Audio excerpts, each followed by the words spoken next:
la verdad un gusto para nosotros que nos acompañe. Y de parte del Departamento de Economía y Finanzas, le agradezco por aceptar la invitación. Sí, Larry, si gustas empezar, por favor. Sí, bueno, el día de hoy nos visita el doctor Aitor Caló Blanco. Aitor se doctoró conmigo en Economía Cuantitativa por la Universidad de Alicante y realizó un postdoc en el CORE en la Universidad Católica de Lovaina. Es ahora mismo profesor e investigador del Departamento de Economía de la Universidad de Coruña, en España.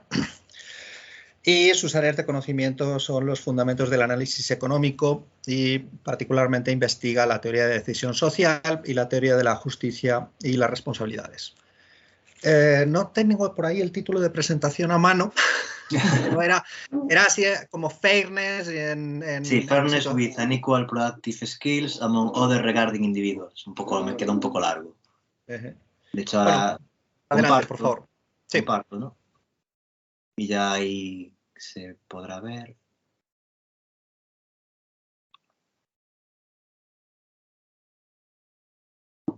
A ver si nos me hace lío. Esto es que no me acuerdo. Se ve, ¿no? Sí. De momento, ahora. Se ve la presentación. Sí, ahora se ve. ¿Y si la pongo yo así se ve? Espérate. Porque ahora lo que vemos es digamos, el PDF, ¿no? Pero no, sí, pero no en modo presentación. Modo presentación, ¿se ve? No. Claro, es que eso me pasa siempre. No sé por qué, al ponerlo en modo presentación se me va la... Espera. Creo que tengo que hacer otra cosa. Puedo hacerlo al revés.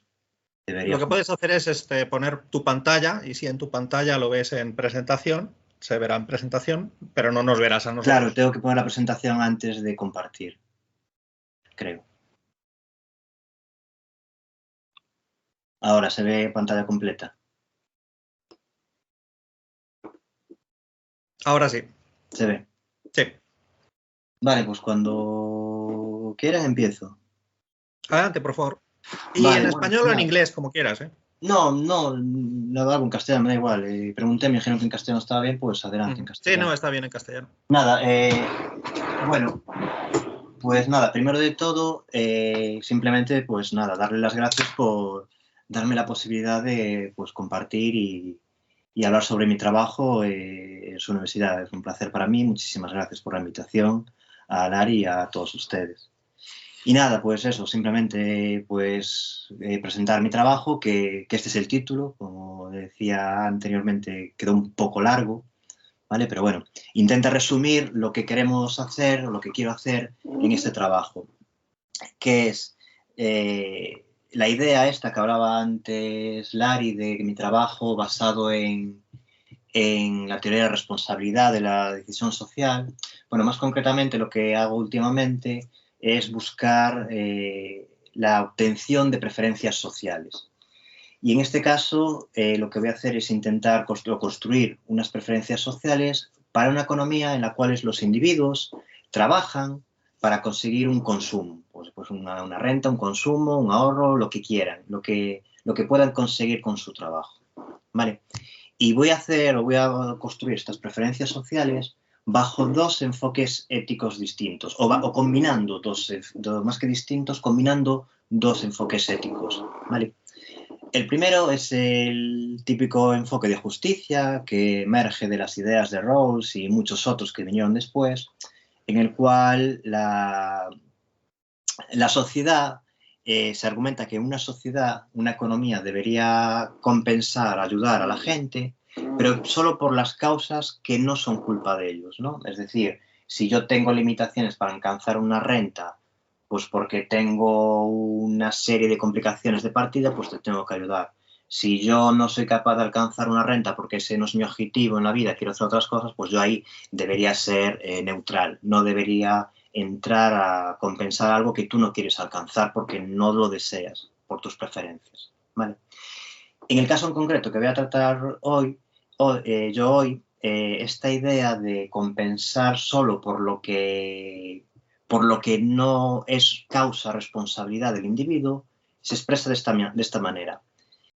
Yo como sociedad considero justo ayudar a esa gente que no puede alcanzar altos niveles de renta porque su productividad es baja, porque por las cosas exógenas que sean, tiene una productividad baja o trabaja en un trabajo que da poco rendimiento, por las razones que sean que yo considero que son exógenas a él. Eso sí que quiero compensar y ayudarle por esa baja productividad innata, ¿vale? Que está asociada a factores que se supone que no son responsabilidad del trabajador. Sin embargo, sí que quiero respetar esas decisiones autónomas que él toma, ¿vale? Si prefiere consumir más y por tanto trabajar más, estupendo. Pero igual de estupendo que si prefiere consumir más porque desea tener más ocio. Ahí deberíamos ser neutrales. Y es un poco la literatura que han estudiado mucho estos dos autores, ¿vale? Ese sería el primer punto ético que quiero considerar en mi modelo.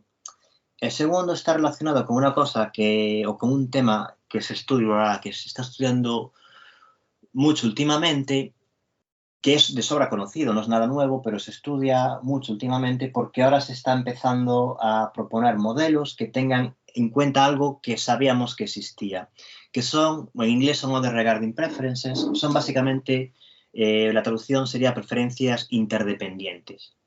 ¿Qué son estas preferencias interdependientes? Bueno, pues que simplemente, contrario a lo que asumimos normalmente, de que el individuo pues obtiene utilidad de lo que le afecta a él, de su consumo, de su ocio, de su renta, etcétera, etcétera, las preferencias interdependientes consideran que además de todo eso, también el bienestar de un individuo se ve afectado por lo que pasa en su entorno. Lo más fácil de entender es por lo que le pasa a los que están a su lado, por los que tienen lo que está a su lado. Así puede ser que, además de lo que me afecta a mí, como mi trabajo, mi ocio, mi renta, también me afecta la renta, el ocio, el trabajo, la salud que tenga alguien que está en mi entorno. Si yo soy egoísta, que alguien sea más rico que yo, me puede afectar negativamente a mi bienestar, mientras que si soy altruista me pasaría al revés, ¿vale? Y como decía, esto es algo de sobra conocido porque desde hace mucho tiempo que la literatura, la experimental sobre todo, ha demostrado esta importancia en el bienestar. Pero se ha estudiado poco formalmente los resultados. Últimamente sí que la literatura está creciendo muchísimo, ¿vale? Se está intentando modelizar este problema o esta situación que sabemos que existe y sobre todo lo que se intenta hacer con esta modelización es ver qué efecto juegan estas preferencias interdependientes en resultados que ya conocíamos y que consideramos como estándar y típicos y clásicos, ¿vale? El típico o el clásico ejemplo cuando hablamos de economía del bienestar es que cuando introducimos este tipo de preferencias interdependientes, el primer teorema fundamental del bienestar no se suele cumplir, suele fallar. Entonces, ese es el efecto que tendrían estas preferencias en este teorema. Y, por ejemplo, que una rama de esta literatura que está siendo muy popular últimamente es, bueno, yo sé que no puedo que el primer teorema fundamental del bienestar tiende a fallar, ¿vale? Entonces, ¿qué puedo hacer o qué tengo que asumir para que el segundo teorema del bienestar sí que se satisfaga, sí que se cumpla, sí que se satisfaga? Entonces, hay mucha literatura que dice, bueno, si yo tengo estas preferencias interdependientes que juegan de esta manera o que se comportan de esta manera, entonces puedo recuperar el segundo teorema del bienestar. Si yo tengo estas interdependientes tan amplias que cubren demasiadas posibilidades, entonces no puedo recuperarlas. Fallaría también como el primero. Y ahí está el interés de la literatura. Ver qué condiciones aseguran que una redistribución de riquezas parezca eficiente. ¿Vale? Bien, pese a que esta literatura, como decía, ha crecido un montón, sin embargo, en cuanto a el análisis redistributivo en base a criterios normativos, no hay nada o prácticamente nada hecho.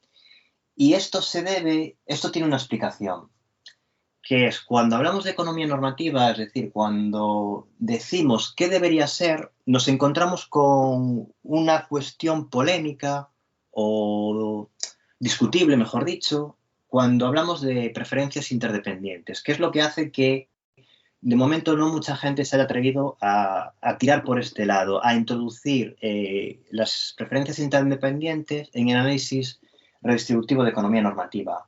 O si la introducen, como resultado tener que lo que hay que hacer es olvidarse de ellas, es decir, limpiarlas y quedarnos con lo clásico, con lo que serían las preferencias estándar. ¿Vale? Como digo, esto es un debate, es una cuestión que está abierta a debate porque no todo el mundo está convencido de que se dan tener en cuenta.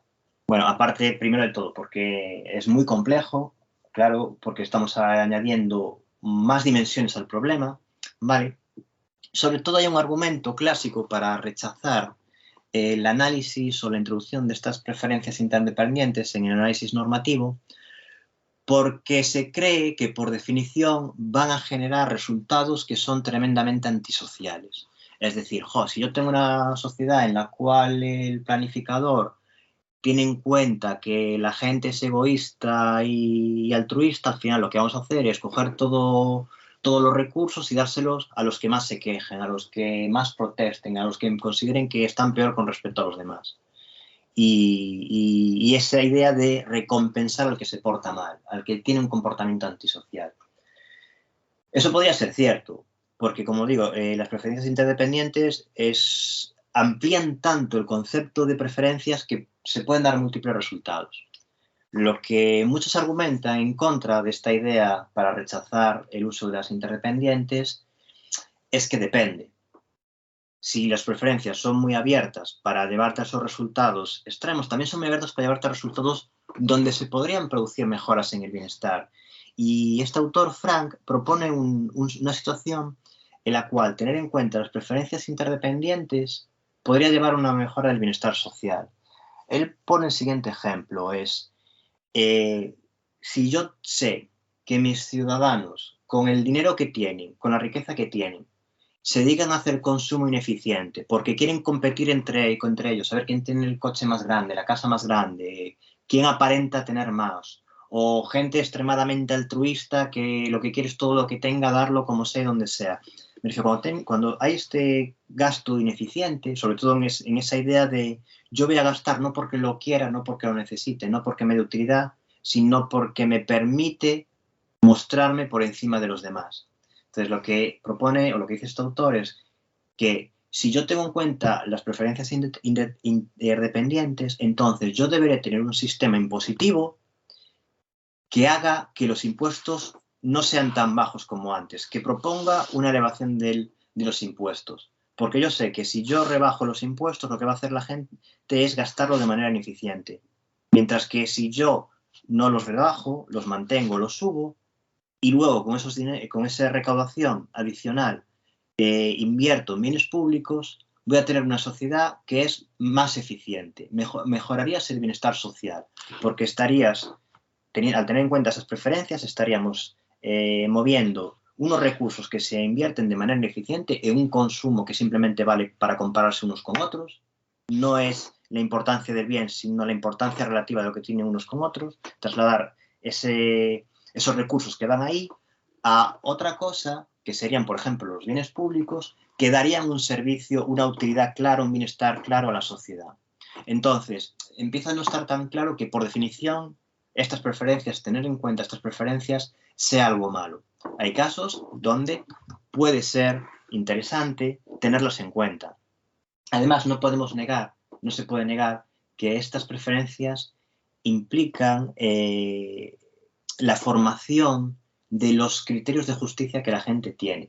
Una persona va a ser más altruista, más envidioso, va a tener un cierto bienestar en la sociedad en la que se encuentra, porque su bienestar, sus preferencias han sido formadas por estas preferencias interdependientes entre los distintos agentes, y es algo que no podemos negar. ¿Vale? Por lo tanto, con todo esto nos lleva a que habrá casos donde las preferencias interdependientes generen resultados indeseables o no deseables y otras donde nos llevan mejoras en el bienestar social. ¿Vale? Y que, por lo tanto, si estamos en el segundo caso, que podría ser interesante tener en cuenta compensaciones de justicia, problemas de justicia, en los cuales estas preferencias sí que sean tenidos en cuenta. Y después de mirar bastante literatura sobre casos, el que creo que mejor refleja la importancia que tiene a veces tener en cuenta estas preferencias a la hora de diseñar ciertas compensaciones, ¿vale? Es el caso de las situaciones sociales y sanitarias entre hombres y mujeres. Se demuestra, o parece bastante claro, o hay varios análisis que han llegado a esa conclusión, de que las normas sociales, el background que la sociedad tiene, normalmente suele determinar preferencias interdependientes que no son homogéneas y que son injustamente heterogéneas.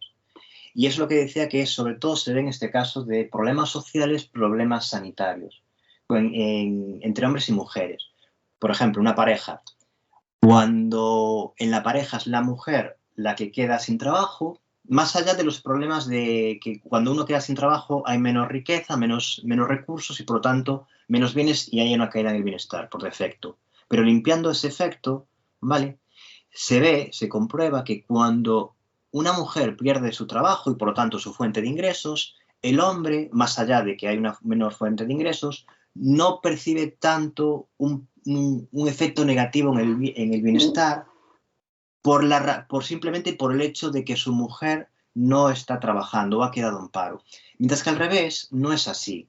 Más allá del hecho de que la mujer se queda sin el ingreso del hombre, que también pasaba en el otro caso, tenías ese efecto negativo porque hay menos ingresos, pasan los dos lados, ningún problema.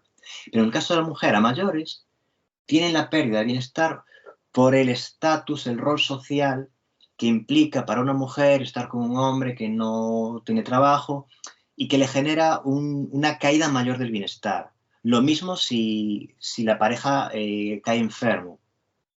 La pérdida del bienestar, además de las pérdidas directas, por lo que sea, la pérdida de bienestar por el hecho de que tu pareja esté enferma, suelen ser más graves en la mujer. La mujer, como tiene esa sensación, probablemente por los roles sociales, de sentirse, no sé si decir sentirse peor, pero sentirse más afectada y por lo tanto más obligada a tratar, a cuidar a la persona enferma. E incluso en el caso más extremo, cuando un miembro de la pareja muere, pues lo lógico es seguir adelante, intentar seguir con su vida. Y lo mismo, en el caso del hombre, parece ser más fácil o está socialmente mejor visto que en el caso de la mujer. A veces parece que en el caso de la mujer está mal visto que intente seguir con su vida. Entonces, hay ciertas preferencias interdependientes que sí que puede ser interesante compensar si estas preferencias interdependientes lo que están reflejando es un problema de desigualdad. Un problema, por ejemplo, generado por esa diferencia en los roles sociales que hay en la sociedad entre hombres y mujeres. Entonces, por lo tanto, lo que concluimos es que al final el análisis que hagamos dependerá de hasta qué punto queramos compensar a los ciudadanos por este tipo de preferencias. Si queremos ir más allá, si no queremos ir tan lejos, si, dado el escenario que tenemos, las descartamos por completo. ¿Vale? Eso es lo importante. Decidir normativamente qué queremos compensar, qué se puede compensar, qué habría que eliminar, etcétera, etcétera. Y en función de las decisiones que tomemos, pues vamos a tener un resultado. Y eso es importante, ¿vale? Porque muchos de los resultados que se obtienen con preferencias interdependientes llegan a un resultado clásico. ¿Por qué? Porque pese a adoptar las preferencias interdependientes, al final lo que hacen es limpiarlas. Y a medida que vas limpiándolas, nos vamos acercando al resultado tradicional. ¿Vale? Entonces, dado toda esta introducción del problema de redistribución, cuando los individuos tienen estas other regarding preferences, estas preferencias interdependientes. ¿Qué es lo que queremos hacer aquí? Bueno, pues lo que queremos hacer es continuar con esta expansión de la literatura en preferencias interdependientes, esta idea de ver qué pasa con resultados tradicionales cuando las tenemos en cuenta, y el resultado tradicional que queremos comprobar qué sucede con él es el de la distribución justa cuando tenemos desigualdad en la productividad. Vale, entonces eso es lo que queremos hacer, combinar esos dos enfoques. Vale, yo tengo este enfoque que comentaba antes, sobre todo desarrollado por Fleury y Maniquet, que hablan de cómo deberían ser las preferencias sociales, cómo debería hacer la sociedad sus redistribuciones cuando tenemos esta desigualdad en algo que consideramos que debe ser compensado, que son las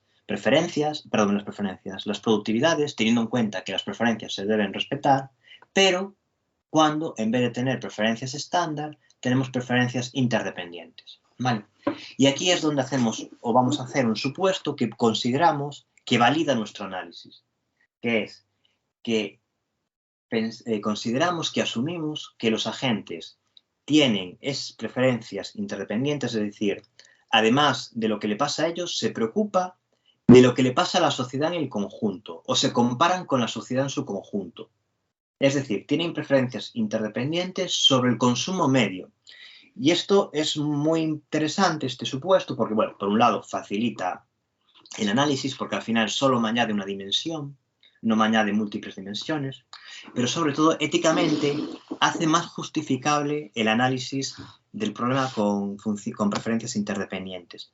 Porque el hecho de que a mí lo que me preocupe es la relación de mi renta con la renta de los demás, hace que básicamente solo me esté preocupando por mi posición social.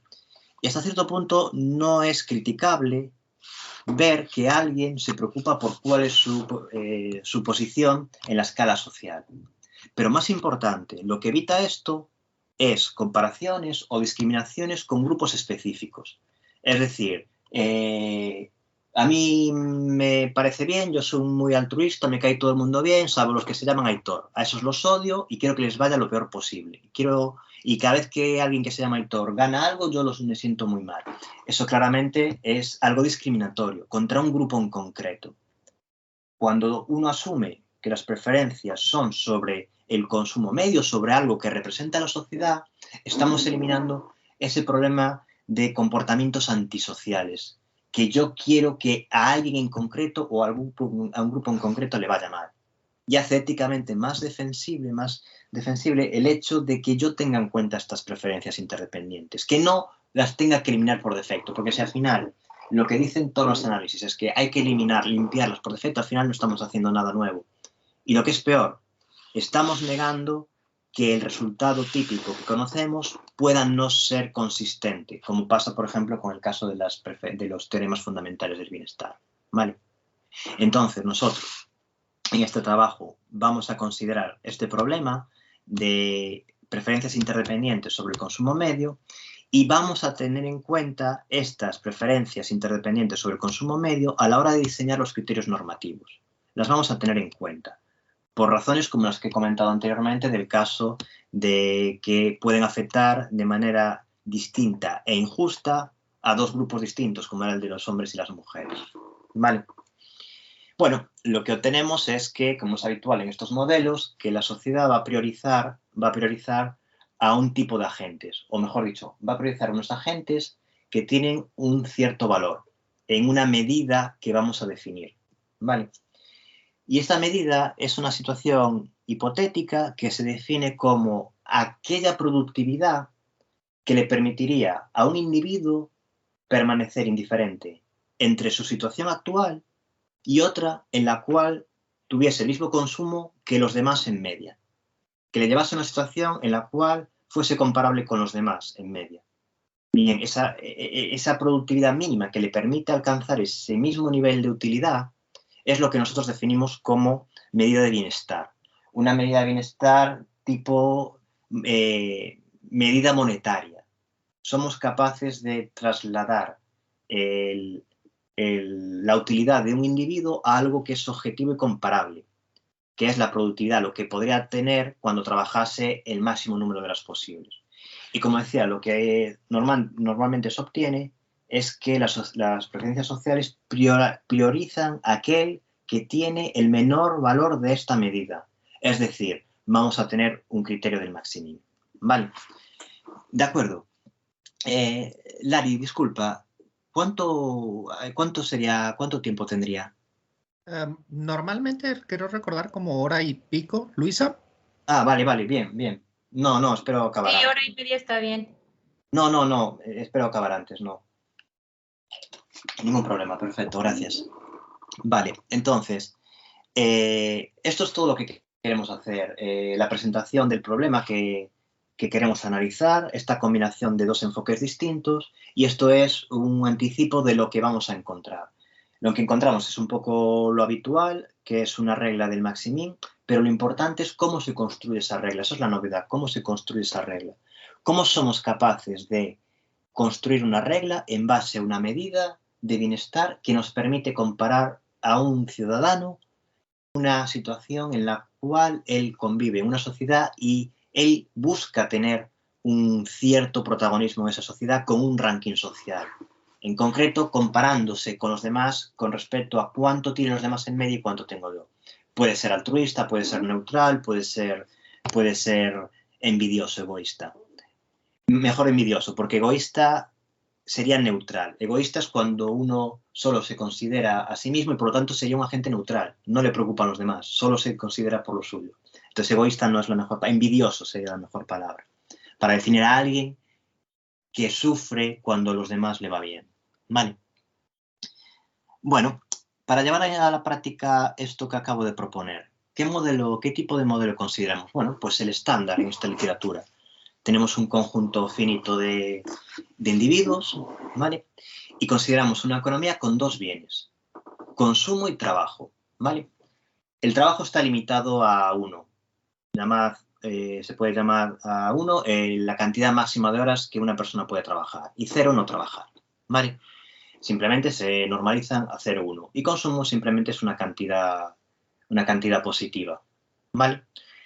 Entonces, si solo hay dos bienes en la economía, en cada momento un agente se estará caracterizado por una cesta que implica un cierto consumo y un cierto trabajo, ¿vale?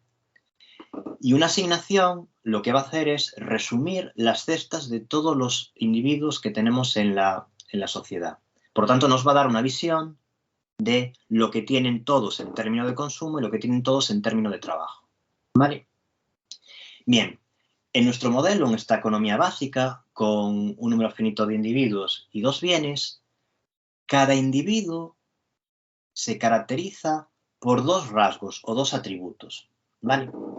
El primero de ellos es su productividad. Recuerden que la economía consiste en dos bienes, trabajo y consumo. Bueno, lo que hace la productividad es conectar a los dos bienes. La productividad nos está diciendo cuánto soy capaz de conseguir yo en términos de bien de consumo con las horas que trabajo.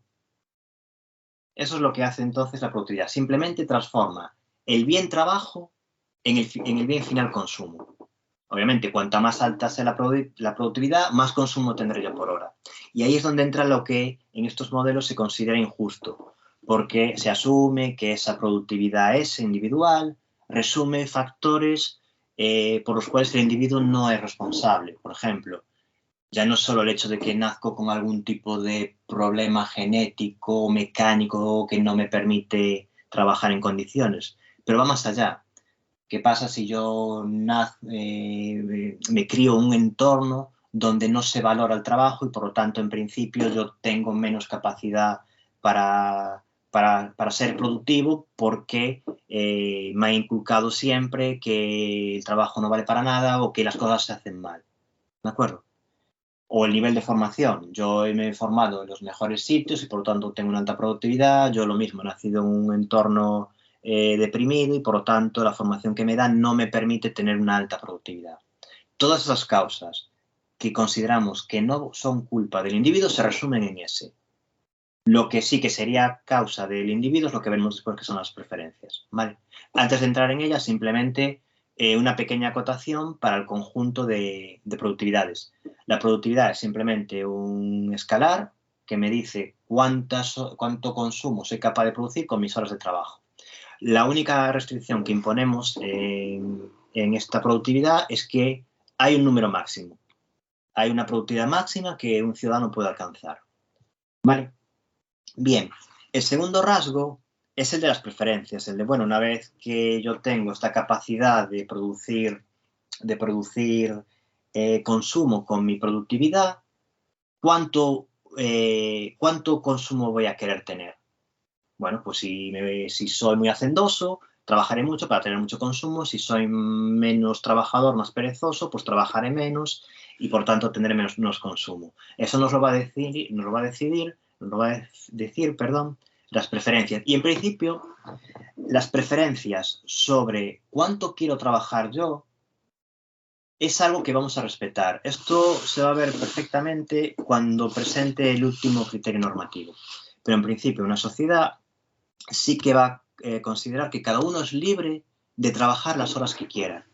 Si alguien quiere trabajar mucho y tener mucho consumo, estupendo. Si alguien está dispuesto a consumir menos porque no tiene tanto interés en trabajar, le genera un mayor coste, también estupendo. Eso deberíamos respetarlo, ¿vale? Bien, además de los supuestos tradicionales de cualquier conjunto de preferencias, dado que estamos hablando de preferencias interdependientes, que como comentaba en la introducción, es algo bastante complejo. El problema de lo complejo que es que son demasiado abiertas, permiten demasiadas cosas, por eso son complejas, porque podría dar lugar a muchos escenarios. Entonces, siempre que se trata con ellas, hay que añadir restricciones adicionales, supuestos adicionales de cómo se comportan estas preferencias. Además de los típicos criterios de que están bien definidas, son estrictamente convexas, etc., etc. ¿Vale? Monótonas crecientes en consumo, monótonas decrecientes en trabajo. ¿Vale? El trabajo aquí sería, entre comillas, un mal. Genera desutilidad. Pero la gente trabaja porque quiere tener otro bien que genera utilidad, que es el consumo. ¿Vale? Bien, vamos a asumir 4 propiedades adicionales para estas preferencias interdependientes. La primera es lo que ya anuncié, ya lo que adelanté en la introducción. Estas preferencias interdependientes se definen por medio del consumo medio. Es decir, si por definición yo tengo preferencias sobre asignaciones, es decir, sobre lo que pasa en conjunto en la sociedad, con este axioma lo que puedo hacer es reducir eso, en vez de pensar en la sociedad en su conjunto, lo que tengo yo, lo que tiene mi vecino, lo que tiene el vecino al lado, lo que trabajo yo, lo que trabaja el cuarto vecino, etcétera, etcétera, en vez de considerar todo el conjunto de posibilidades que nos dan las asignaciones sociales, nos centramos solo en una cosa, que es el consumo medio. Entonces, yo cuando comparo una situación, lo que hago es comparar cuánto tengo yo en términos de consumo y trabajo y cuánto tienen los demás en media en términos de consumo.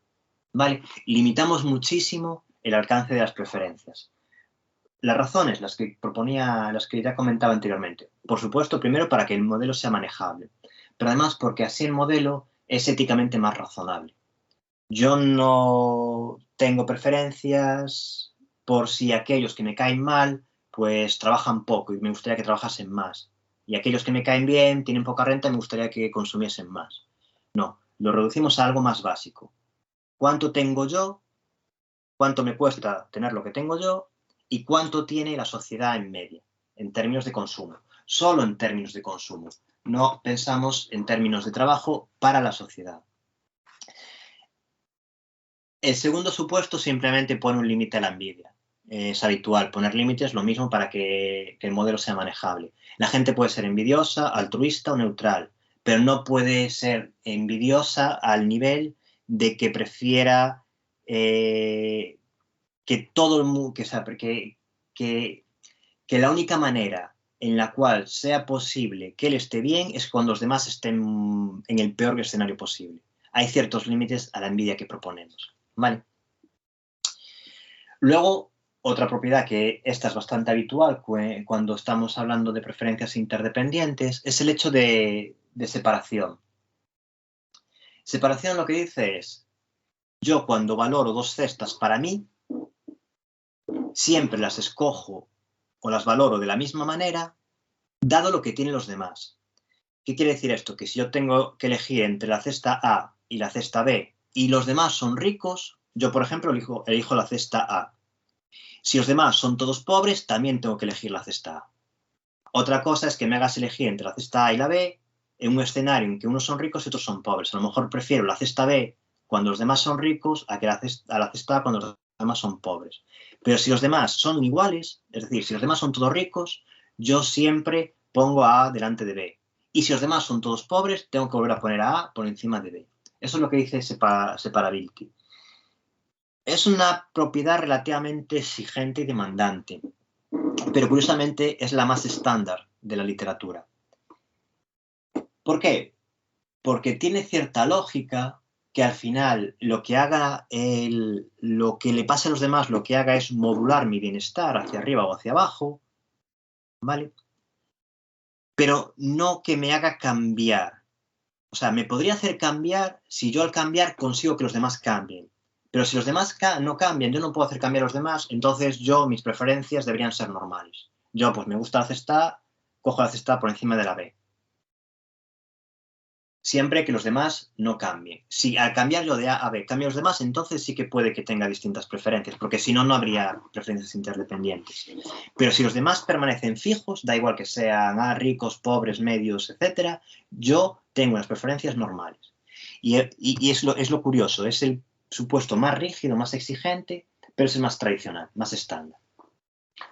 Y nada, por último, simplemente una condición técnica, que es que los ejes de las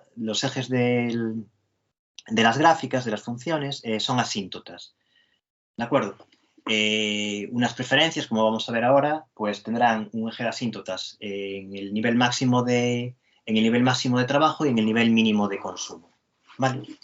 Entonces, una vez presentados los dos atributos, los dos rasgos que caracterizan a cualquier individuo, ya podemos definir una economía como un conjunto de perfiles de productividades, es decir, la productividad que tiene cada uno de mis ciudadanos, y un perfil de preferencias, las preferencias que tiene cada uno de mis ciudadanos. Preferencias que cumplen todo lo que hemos visto hasta ahora. ¿Vale?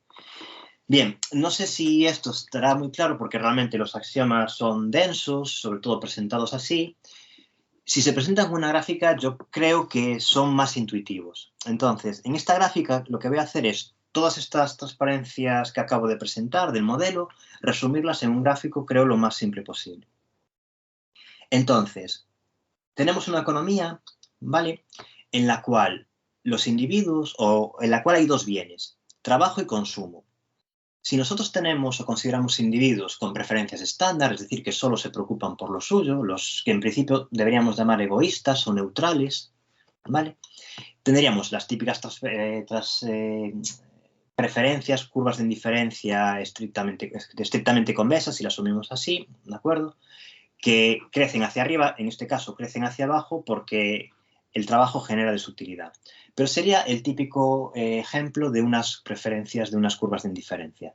Como digo, en este caso crecerían hacia abajo porque el trabajo genera desutilidad. ¿Vale? De todas formas, como es necesario para conseguir la renta, pues los consumidores escogerán un nivel de trabajo. Cuanto menos coste te genere el trabajo, más trabajo y por tanto más consumo estarás dispuesto a escoger, ¿vale? Bien, ese es el punto de partida del modelo básico con preferencias estándar y normales. Bueno, lo que hacemos aquí es decir, bueno, ¿qué pasa si tienen preferencias interdependientes? Y preferencias interdependientes, como decía en el axioma 1 anterior, solo sobre el consumo medio. Eso nos abre una dimensión, una tercera dimensión. Una tercera dimensión sobre el consumo medio. Entonces, ya no tenemos unas preferencias normales con una línea que define los conjuntos, las cestas a las que soy indiferente. Ahora, en vez de tener una línea que define, una curva que define esa indiferencia, lo que tenemos es un plano. ¿Vale? Un plano que sigue creciendo hacia abajo, porque cuanto más abajo esté el plano, dados niveles fijos de consumo, menos trabajo y por lo tanto menos esfuerzo. La inclinación hacia aquí dirá si soy altruista o más envidioso. Y si la inclinación no tiene inclinación, entonces es que soy neutral. ¿Vale? Pero ahora, como tengo una tercera dimensión, las curvas de indiferencia ya no son curvas de indiferencia, son superficies de indiferencia. ¿Vale? Pero esto va más allá. Obviamente, si el consumo máximo es 10 y yo tengo 0, el consumo social medio no puede ser 10. Tiene que ser algo inferior a 10. Igualmente, si el consumo máximo es 10, yo tengo 10 y los demás tienen 0, el consumo medio no puede ser 10. Tiene que ser algo inferior a 10. ¿Vale? Cuando hacemos la media hay unos límites. Si los demás tienen 0, no puede ser que la media sea el máximo valor. Al igual que si yo tengo 0, no puede ser que la media sea el máximo valor. Entonces hay unas zonas no factibles, que son esas zonas sombreadas en gris, que me recortan la superficie de indiferencia. Y esto es fundamental. Este es el supuesto para mí fundamental que va a llevar al resultado. Esas zonas grises que definen los conjuntos factibles o no dependen del número de individuos en la sociedad. Cuanto mayor sea el número de individuos en la sociedad, cuanto mayor sea n, más pequeños son esas áreas. Pero cuanto más bajo es n, más grandes. En concreto, cuando n tiende a 1, el plano factible tiende a la situación donde el consumo es igual al consumo medio. ¿Por qué? Porque solo hay un individuo. Si solo hay un individuo, entonces el consumo de ese individuo es el consumo medio. Cuando se reduce entonces el número de individuos, las zonas grises se agrandan y convergen al plano, digamos, de 45 grados, donde el consumo del individuo coincide con el consumo social. Y esto es importante porque esto nos va a permitir definir la situación óptima e ideal. ¿Vale? Bien, si está claro cuál es el dominio de las preferencias interdependientes, entonces ahora sí que ya podemos definir la situación de un individuo con este triplete. El trabajo que tiene, el consumo que tiene y el consumo de los demás. ¿Vale? Bien. En este dominio nosotros vamos a definir una medida de bienestar. Y la medida de bienestar nos la sacamos un poco de la manga. ¿En qué consiste el trabajo? En lo que queda del trabajo es en demostrar que esto que en principio yo me he sacado de la manga es cierto. Entonces lo que hago es primero presentar la medida de bienestar y luego voy a demostrar que efectivamente esta es la medida de bienestar. Entonces, esta medida de bienestar es la intersección mínima de tres conjuntos. ¿Vale?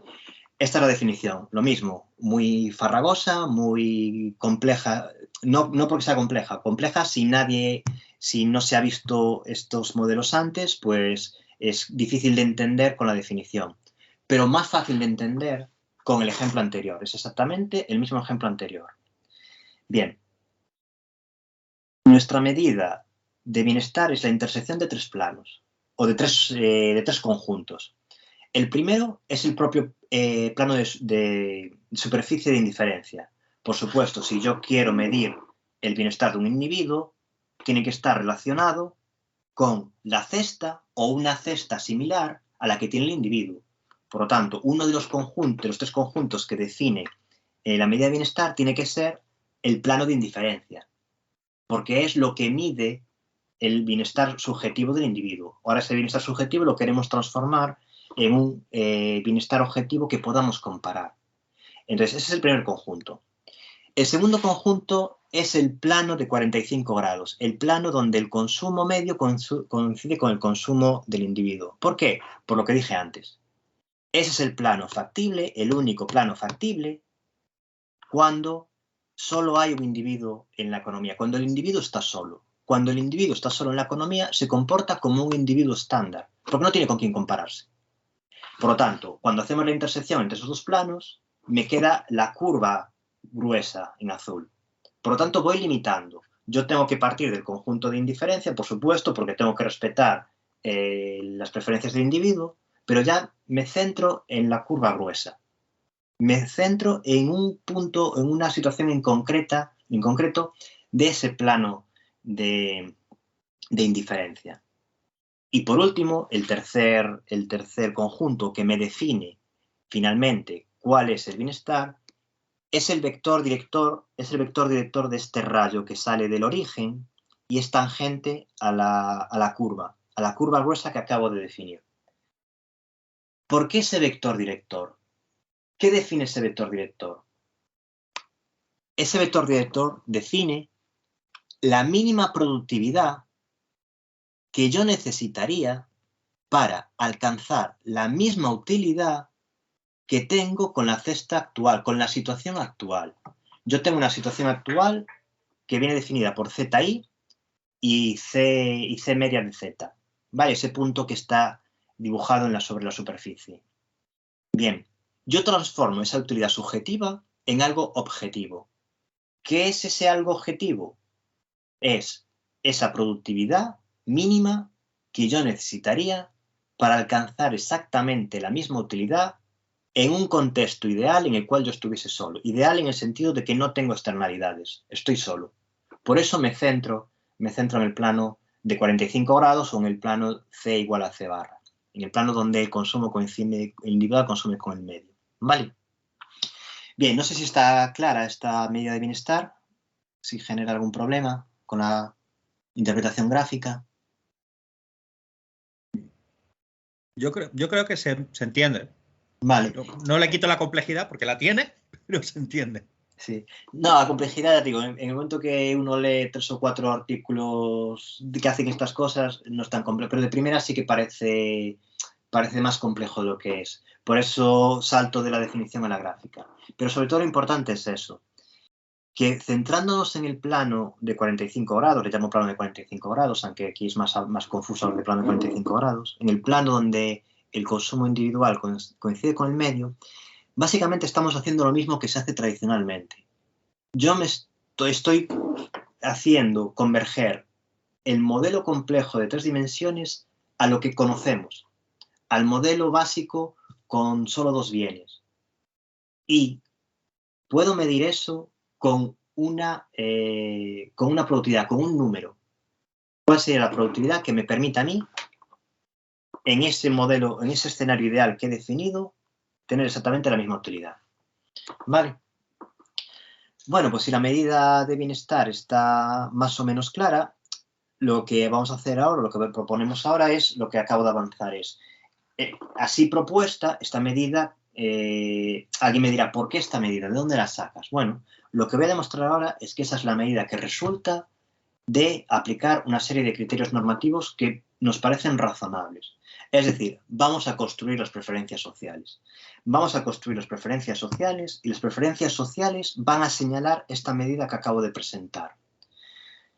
Para lo mismo, para aquellos que no estén acostumbrados a esta construcción axiomática de preferencias sociales, la intuición es muy clara. Yo tengo que ser capaz de ordenar las posibles situaciones de una sociedad. Entonces tengo 2 opciones. Una de 2. O directamente digo soy una especie de dictador y directamente digo cómo se deben ordenar todas las situaciones posibles. O, por otro lado, asumo unas propiedades que me parecen deseables y veo a dónde me llevan. ¿Cuál es lo importante de estos 2 enfoques? Que están estrechamente conectados. Es decir, si yo elijo una regla porque sí, implícitamente estoy escogiendo una serie de criterios. Se puede demostrar que esa regla cumple una serie de criterios. Y si yo escojo una serie de criterios, digo, no se pueden escoger las reglas así, eso es ser un dictador. Entonces, yo lo que propongo es, bueno, vamos a ver qué pasa cuando yo exijo o pido a mi sociedad que cumpla criterios básicos, como por ejemplo Pareto-eficiencia. Yo quiero una sociedad que cumple Pareto-eficiencia. Vale. Yo quiero una sociedad que cumpla otra propiedad. Eso me va a señalar una función de bienestar social, una función de preferencias sociales. Y esto es importante porque van unidas. Por ejemplo, no se me podría decir, no me gusta tu función de ordenación social, pero me parecen razonables tus axiomas de tus criterios normativos. No. Si te gustan los criterios normativos, tienes que aceptar las preferencias. O al revés. Sí, me parece razonable, esas preferencias sociales tienen cierta lógica, pero esos criterios no me acaban de convencer. No. Si te gustan esas preferencias sociales, tienes que aceptar esos criterios normativos, porque están estrechamente conectados. Aquí lo dejamos en la parte más sencilla, pero luego hay una evolución del teorema que te va a llevar a un sí y solo sí. Si es un sí y solo sí, es que cuando una de dos, o elige las preferencias, y cuando elige las preferencias estás implícitamente eligiendo los criterios normativos, o lo que es más razonable. Es decir, no, yo quiero que mi sociedad se comporte de una manera. Por ejemplo, que satisfaga Pareto eficiencia. Entonces, tú estás escogiendo implícitamente la función de preferencias sociales, que es lo que vamos a hacer aquí. ¿Cómo? Asumiendo principios, criterios que consideramos básicos o al menos traslaciones de criterios estándares en la literatura a nuestro modelo. El primero es Pareto eficiencia. Nada que aportar a Pareto eficiencia. Es el típico criterio de Pareto eficiencia adaptado al modelo de preferencias interdependientes. El segundo axioma también es bastante básico y habitual. Simplemente dice que si yo estoy comparando dos situaciones, los individuos que son indiferentes a esas dos situaciones no deberían opinar. O mejor dicho, para no ser tan categórico, la opinión de esas personas debería ser descartada. ¿Por qué? Porque para ellos son idénticas las dos situaciones. Entonces, podríamos eliminar de la ecuación. ¿Qué tiene que decir alguien que está exactamente igual en las dos situaciones? Obviamente, cuando hablamos de interdependientes, aquí hay que andar con cuidado, porque si yo elimino a estos que se supone que son indiferentes, estoy o podría afectar al consumo medio. Entonces añadimos un requisito, que es estos no afectan a la decisión final siempre que no afecten al consumo medio. ¿De acuerdo? Pero lo mismo, es simplemente la traslación de un criterio súper utilizado y básico a nuestro modelo. El tercero lo mismo, prioridad entre iguales. Simplemente dice que aquellos que son iguales deberían ser todos iguales por la sociedad. Nada nuevo, simplemente una pequeña traslación de axiomas básicos a nuestro modelo de preferencias interdependientes, donde los agentes, los ciudadanos, se preocupan por el consumo medio. Nada nuevo. El importante, el crucial, es el cuarto, que de hecho es otra traslación de un supuesto básico de la literatura, que es el del laissez-faire. Laissez-faire, como su nombre dice en el original, es en una sociedad que cumple determinados criterios, yo no debería intervenir. Como planificador debería dejar hacer, que es lo que dice el laissez-faire. Básicamente, ¿cuál es la idea general del laissez-faire? Si yo tengo una sociedad en la cual todos los agentes tienen exactamente el mismo nivel de productividad, para mí no hay ninguna causa que genere que yo intervenga, porque no existirían desigualdades injustas, porque para mí la desigualdad injusta surge de una distribución injusta de las productividades. Como todos tienen la misma productividad, yo considero que la distribución de productividad es ¿cómo se dice? Es justa y por tanto no debería intervenir. Todos tienen el mismo conjunto presupuestario. Allá cada cual que escoja la cesta que más le interese sobre el mismo conjunto presupuestario. Esa es la idea general del laissez-faire. ¿Vale? Bien, lo que hacemos aquí es trasladar nuevamente esa idea, que es razonable, que es la de respetar las preferencias entre trabajo y consumo, trasladarla nuevamente a nuestro modelo interdependiente. Y este sí que es más complejo y voy a intentar explicarlo con una nueva gráfica. Entonces, supongamos la sociedad más básica que hay. Dos individuos, individuo J e individuo K. Cada uno ha elegido esos puntos o ha terminado en esos puntos por la razón que sea. El punto de J implica un consumo, el punto de K implica otro consumo, de tal manera que están en ese subplano gris que define el consumo medio, dado lo que ha escogido J y lo que ha escogido K. ¿De acuerdo? Es importante, esos dos puntos, además de sobre las curvas de indiferencia de cada uno, están sobre ese plano gris. ¿Por qué sobre ese plano gris? Porque cuando hacemos la media del consumo de los dos únicos agentes que tenemos en la sociedad, ese es el consumo que nos sale, el consumo medio que nos sale. Bien, lo que voy a demostrar es que esta situación es preferida a cualquier otra situación en la cual tenemos una redistribución de consumo entre ellos. ¿Por qué? Porque cuando nos fijamos en el consumo medio, ¿vale?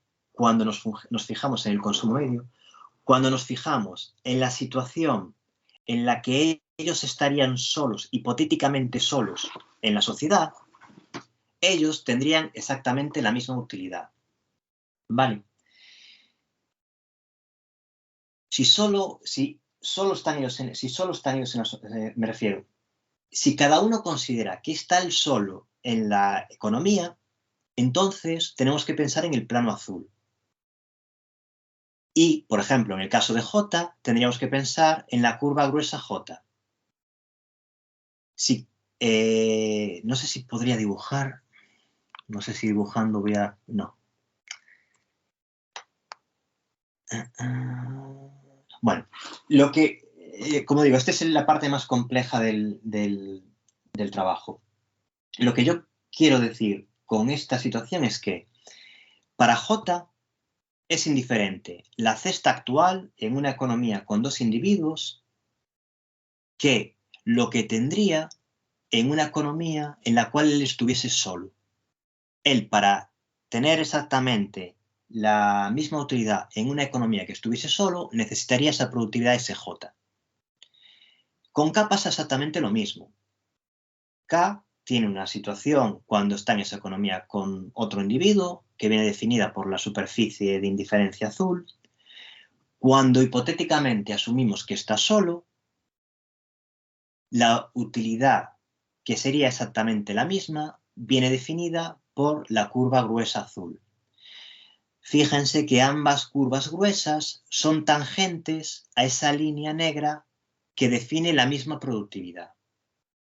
Por lo tanto, yo considero que desde el punto de vista social no tendría nada que hacer, no sería necesario intervenir, porque cuando yo llevo estos dos, partiendo de la situación actual, cuando yo a estos dos individuos les construyo su situación hipotética de no externalidades porque están solos en la economía, tendrían exactamente la misma utilidad.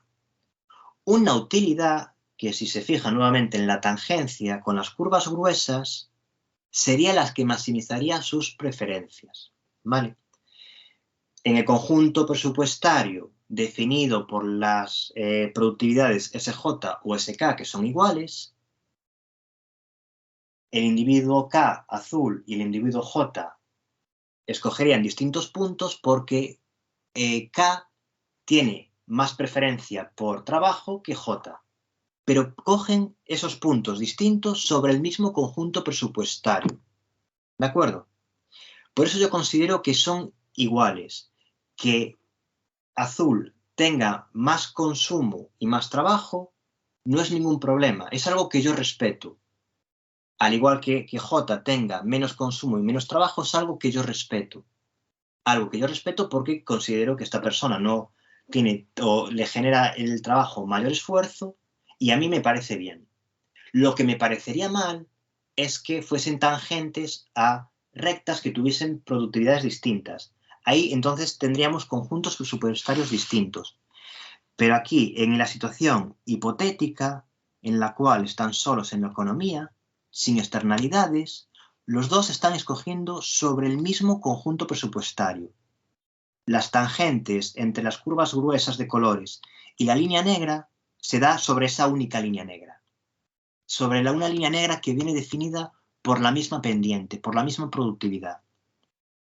Por eso yo considero que esta situación es ideal. En otras palabras, que cualquier transferencia de consumo entre ellos empeoraría la sociedad. Yo no debo intervenir aquí. Para mí, la situación inicial es justa, porque hipotéticamente, cuando están solos, estarían escogiendo libremente sobre el mismo conjunto presupuestario.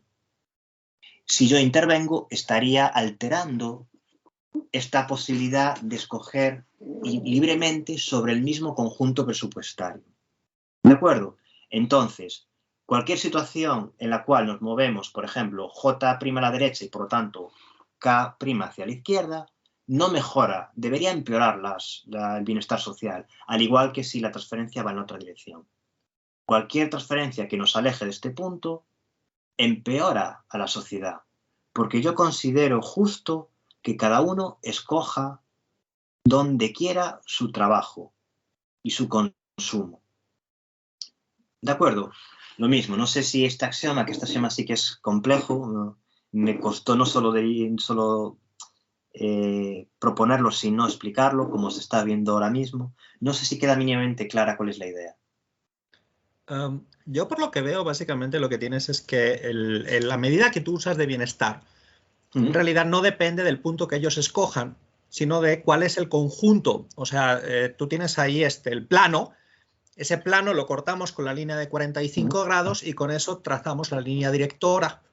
Eso me va a fijar ese valor que va a depender de cómo está construido el plano rojo y el plano azul. Exacto. Y lo que escojan dentro de esos planos técnicamente es irrelevante. Entonces lo que me interesa es cuál es la relación entre los planos. O sea, si los planos generan una desigualdad, dadas las situaciones, o los planos, como en este caso, pues resulta que los planos no generan una diferencia significativa entre las opciones de estos individuos. Exacto, porque en la situación ideal sería donde se da la tangencia entre las curvas gruesas y la línea negra. Pero cualquier punto en el plano le proporciona la misma utilidad. Entonces, exacto. Realmente, que de hecho este es el resultado típico de esta literatura. Lo que importa no son las cestas, sino las curvas de indiferencia asociadas a las cestas, que de hecho es lo que permite escapar de la imposibilidad de Arrow. De hecho, si no haces eso, si tú miras las cestas una a una, entonces terminas en la imposibilidad de Arrow.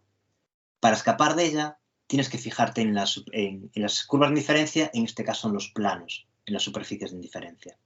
Sí. Efectivamente, esa es la idea.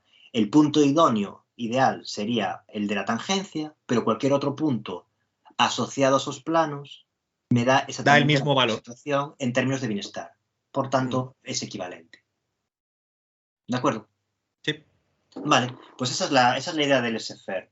Si yo tengo que los puntos CJ y CK me llevan a esa situación que yo considero ideal porque están escogiendo libremente su trabajo y su consumo en el mismo conjunto presupuestario, cualquier transferencia que me aleje de ahí, cualquier transferencia directa, hay que fijarse que los puntos CJ' y CK' siguen estando sobre el plano gris.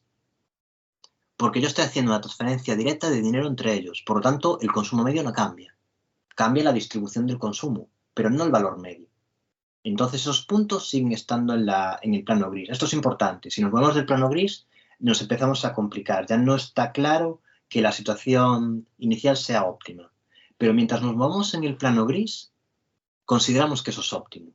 Cualquier transferencia que nos aleje de Zn a cualquier otro punto Zn', seguro no incrementará el bienestar social. Como mínimo lo dejará igual, pero no lo va a poder incrementar. Lo lógico es que lo empeore.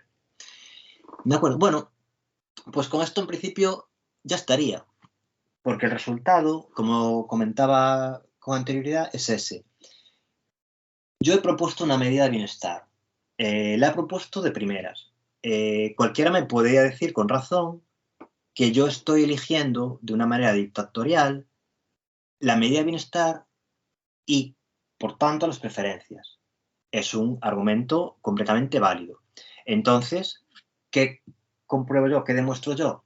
Que esas preferencias, esa medida de bienestar que he presentado inicialmente, sin ningún tipo de justificación, bueno, lo que he hecho ahora es justificar. Vale, ¿me pides una justificación de esa medida? Aquí la tienes.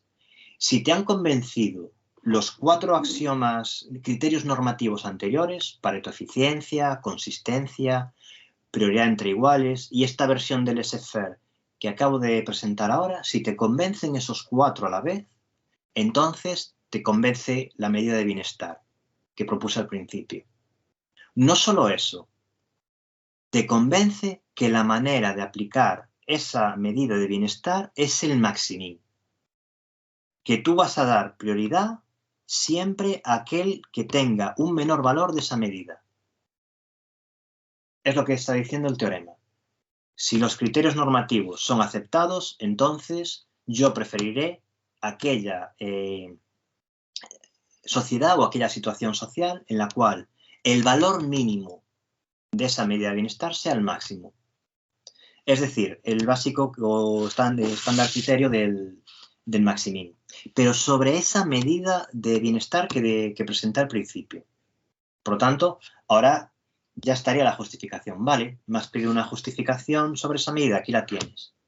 Estos 4 criterios, estos 4 principios normativos, si te gustan, entonces te tiene que gustar estas preferencias sociales y esa medida de bienestar. No me puedes decir que me gustan los principios normativos, los criterios normativos, pero que no te gusta lo que presenté antes. Al igual que no se me puede decir que me gusta la medida, me parece razonable, pero estos criterios me parecen todos horribles. Van de la mano. Lo que sí me puedes decir es que no te gusta ninguno de los dos. Entonces sí que me lo puedes decir y entonces habría que hacer un modelo distinto. Pero no puede ser que no te guste la medida y si te gusten los criterios normativos o viceversa. Van de la mano. Si te gusta uno, implícitamente estás asumiendo el otro. Otra cosa es que, como digo, que no te convenza ninguno de los dos. ¿De acuerdo? Y nada, esto sería el resultado, simplemente. ¿Cuál es el resultado? Que hemos conseguido proponer una medida de bienestar social, simplemente ajustando axiomas normativos básicos de la literatura. Estos 4 axiomas que he utilizado son básicos de la literatura. ¿Qué pasa? Que los he tenido que trasladar a mi escenario de preferencias interdependientes, con esa tercera dimensión que mide el consumo medio. ¿Vale? Y además me permite, por un lado, compensar a los individuos por las diferentes productividades. Me permite respetarles su elección entre consumo y trabajo, la elección propia de cada uno, como vimos en el axioma, en la última gráfica. En la última gráfica yo estaba dejando a J y a K elegir consumo y trabajo como quisieran. Y a la vez también me permite, si así se desea, tener en cuenta sus preferencias interdependientes, es decir, cómo valoran su posición social a la hora de diseñar estos criterios normativos. Puedo hacer se puede conseguir estas 3 cosas con esta medida de bienestar. ¿Vale? Medida de bienestar que, como decíamos, tiene una interpretación muy clara, que es esa productividad mínima que me permitiría obtener exactamente la misma utilidad que tengo ahora en una situación hipotética donde estoy solo en la economía. O en otras palabras, cuando mi consumo coincide con el consumo medio.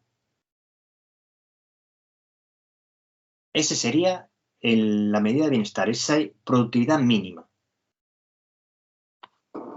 Y, como suele ser habitual, siempre que se combinan, esto es un resultado habitual de la literatura, que de hecho es una cosa que se está ahora trabajando mucho en ella, a ver qué posibilidades hay de escapar de ella, pero es muy complicado.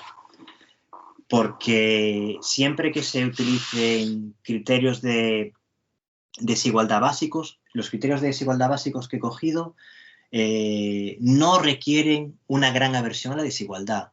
Yo simplemente estoy transfiriendo dinero entre unos y otros, nada más. Bueno, cuando se consideran esos supuestos de redistribución sin una gran aversión a la desigualdad y se combinan con Pareto eficiencia y con algún otro supuesto de robustez, como por ejemplo consistencia, siempre se acaba con un grado infinito de aversión a la desigualdad. Siempre se acaba en el maximín. Estoy dispuesto a renunciar a toda la cantidad de recursos que sea necesario con tal de incrementarle un poquito el consumo al que está peor. Y es un resultado que tiene su lógica, está bien, no hay ningún problema, porque al final lo que vas haciendo es ir nivelando por abajo, ir subiendo por abajo, pero bueno, algunos consideran que es muy restrictivo acabar siempre ahí. Pero el problema es que con 2 supuestos básicos de redistribución que no implican gran aversión a la desigualdad y supuestos básicos de robustez como Pareto eficiencia, normalmente se acaba en resultados que presentan una versión infinita de desigualdad en el maximin. ¿Vale? Pero eso es otra ruta para trabajar. Es otra ruta para trabajar. ¿Qué tengo que cambiar? Hay que cambiar mucho para intentar escapar del maximin. Esa es una ruta que no iba a mencionar, pero me acabo de acordar al ver ahora lo de absoluta prioridad. Las rutas que sí que iba a mencionar, porque me parecen importantes para cualquiera que quiera trabajar en preferencias interdependientes, son estas dos. La primera es que otra línea de investigación que es muy popular ahora, que es el de Optimal Taxation, imposición óptima, es decir, vale, yo ya sé en qué asignación debería terminar, porque me lo dicen en las preferencias que acabo de derivar, pero ¿cómo llego ahí? Porque es muy fácil hablar aquí y decir, no, yo tendría que moverme de esta asignación a esta otra. ¿Cómo me muevo? ¿Cómo te mueves? En principio con impuestos y subsidios. ¿Cuál es el problema de los impuestos y subsidios? Que yo no puedo observar ciertas cosas. Entonces, en esta literatura está completamente sin hacer todo lo que serían las redistribuciones en los contextos de second best.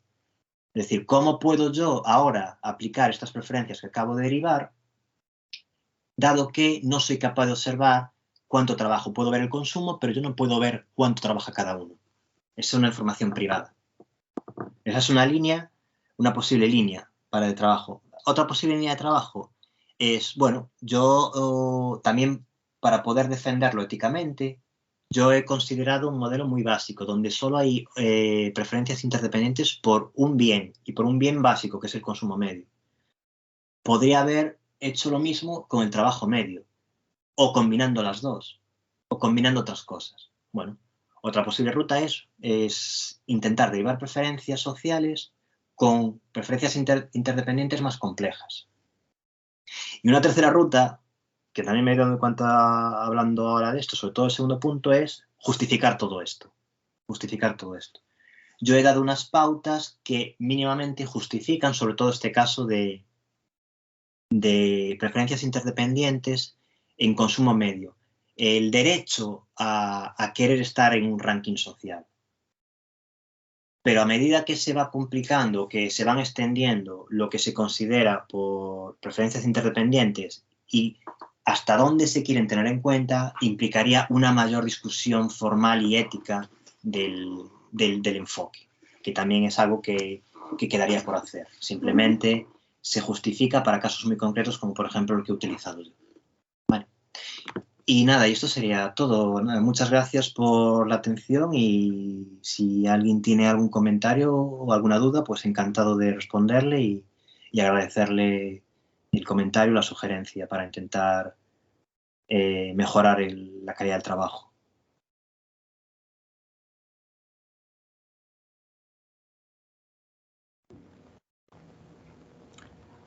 ¿Hay alguna pregunta? Disculpen, en el auditorio.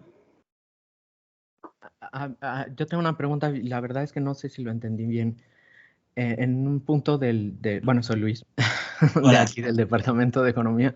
En un punto de la presentación tú dijiste que había un grado de injusticia en las distribuciones iniciales de la productividad. ¿El hecho de que esto sea considerado como una injusticia es algo que surge de estas preferencias interdependientes o es un supuesto que tú estás poniendo así como el de Strong Pareto y demás? No, es el punto de partida de los modelos de justicia y redistribución, de la igualdad de oportunidades. Esto surge por ejemplo, la igualdad de oportunidades es un buen ejemplo. Cada uno nace con unas circunstancias que limitan su vida y luego tiene una capacidad para esforzarse y obtener resultados dadas las circunstancias. Entonces, básicamente, no tiene nada que ver con las preferencias interdependientes. La distribución de la productividad sería esas circunstancias. Yo he nacido en un barrio humilde, mis padres no tienen formación académica, eso lastra mi capacidad de obtener resultados en el futuro. Se puede entender como un enfoque de igualdad de oportunidades. Esas serían las circunstancias. Y estos enfoques que son tradicionales, desde Mirles, que creo que son los primeros que trabajan con estos modelos de productividad, hasta los modelos de Fleuré y Maniquet, que son los más puros de redistribución. Básicamente ahí está el juego, ¿no? En considerar las productividades como circunstancias y las preferencias como el esfuerzo. Si yo quiero trabajar, aquella gráfica compleja donde buscamos las tangencias, el azul era alguien muy hacendoso, me parece estupendo, lo respeto. El rojo era alguien más perezoso, lo respeto, lo dejo abajo. Lo que me importa es que estén tangentes al mismo conjunto presupuestario. Luego, dentro del mismo conjunto presupuestario, es tu esfuerzo, haz lo que quieras, pero debes tener el mismo conjunto presupuestario. Y entonces la productividad sería la circunstancia, la pendiente del conjunto presupuestario. Luego ya el esfuerzo, lo que tú quieras en ese conjunto. Gracias.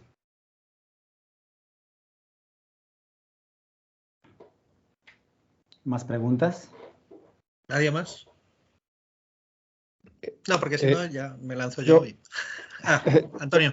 Yo solamente, si entendí también correctamente, bueno, el tener más trabajo causa una desutilidad, ¿no?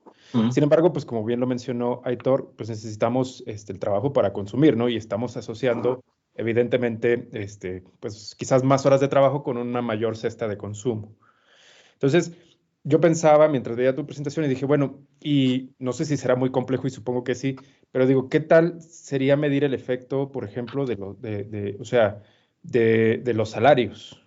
O sea, es decir, quizás, ¿no? Hay gente que evidentemente tiene una desutilidad, ¿no? Por trabajar, ¿no? Más horas, o sea, te quita tiempo en ocio, te quita tiempo en no sé qué, otras cosas, pero pensaba yo y decía, bueno, uno como mexicano va a Estados Unidos, trabajas, obtienes más dinero, evidentemente puedes consumir más.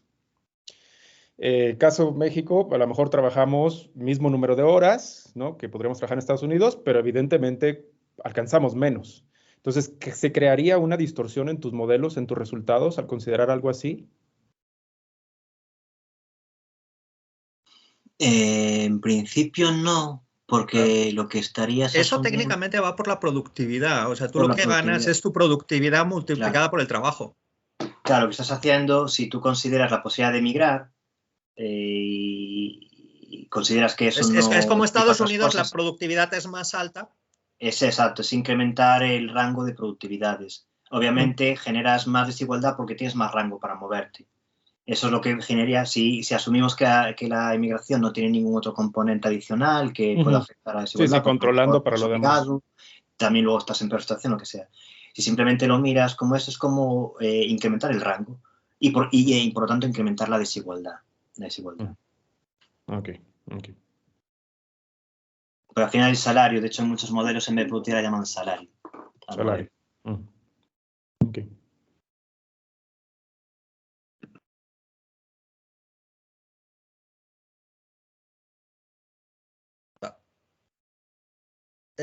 Yo sí tengo ahí algunas cosas, o sea, en cierta manera ya el tema del trabajo ya lo has introducido de manera bastante extensa, pero no sé si ahí has intentado hacer algo o no.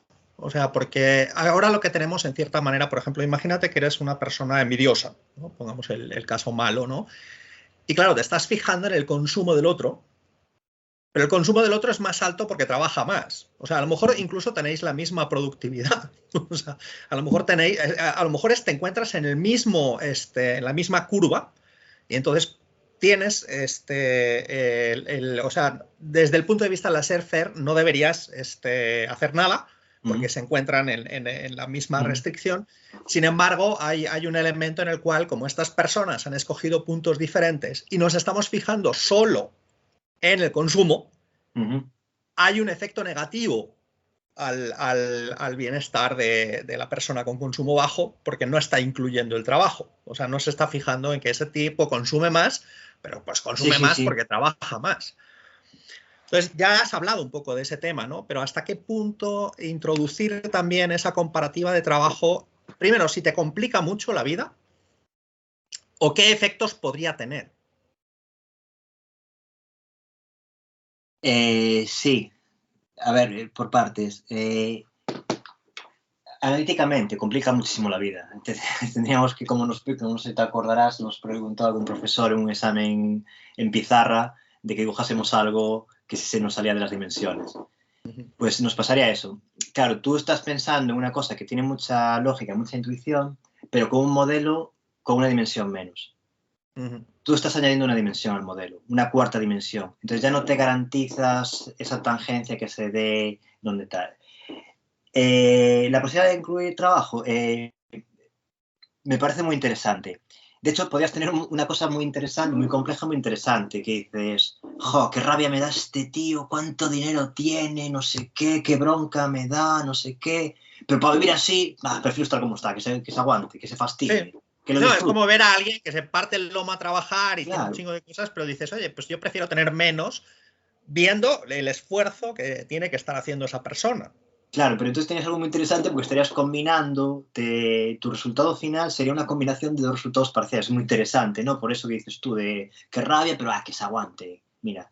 Entonces eso, tendrías que hacer esa combinación. Y sí que me parece muy interesante combinar eso. De hecho, por eso lo ponía al final de intentar si...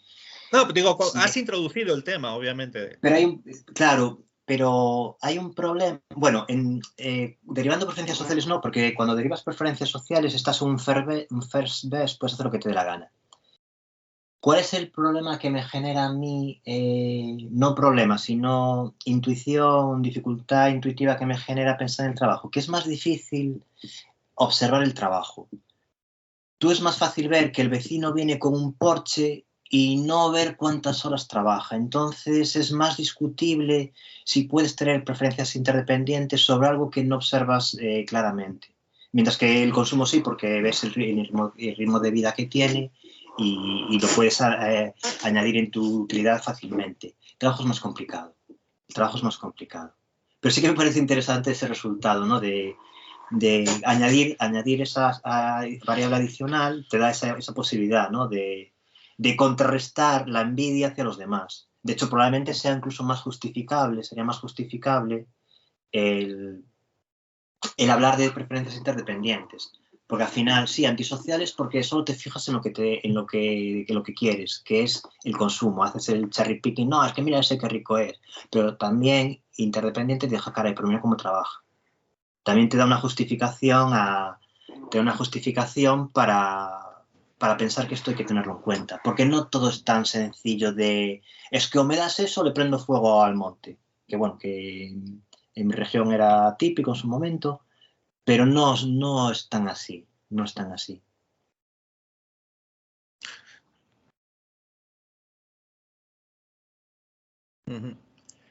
Luego una cuestión un poco más filosófica que a mí me convence, o sea, el trabajo me convence muchísimo, me parece muy bien, pero tu medida de bienestar está en donde se centra la desigualdad. O sea, estamos utilizando la productividad. O sea, la productividad es donde tenemos la desigualdad, donde existen las diferencias. Y la medida que estamos utilizando de desigualdad, ahí es donde también vamos a hacer la medida de bienestar. O sea, el bienestar lo hemos transformado en un valor de productividad. Eso se me hace curioso y desde un punto de vista filosófico, ahí como que sería como decir, o sea, ¿por qué vamos a medir el bienestar en esta dimensión que es la que es la propia fuente de la desigualdad o la desigualdad que quiero corregir? No tiene una relevancia práctica. O sea, lo que le estoy viendo es como la cuestión de por qué está ahí la medida, ¿no? Pero solo para que lo pienses. ¿Por qué se utiliza el salario, ¿no? ¿Por qué la medida objetiva es un salario hipotético? ¿Te refieres a eso? Vale, sí, de hecho, eso es de base del modelo, no es ni siquiera afectado por interdependencia. Es una cuestión casi como filosófica, ¿no? La cuestión filosófica es que no, todo viene del problema de la imposibilidad de comparar utilidades. Entonces tienes que trasladar todo a algo que puedas comparar. Y en este tipo de modelos, eso es lo más básico. Hay otra que sería con tu propia productividad, sin asumir que tienes una productividad distinta, con tu propia productividad, ¿cuánto impuesto o cuánto subsidio necesitarías para llegar a esa situación? A lo mejor esa tiene una interpretación más clara.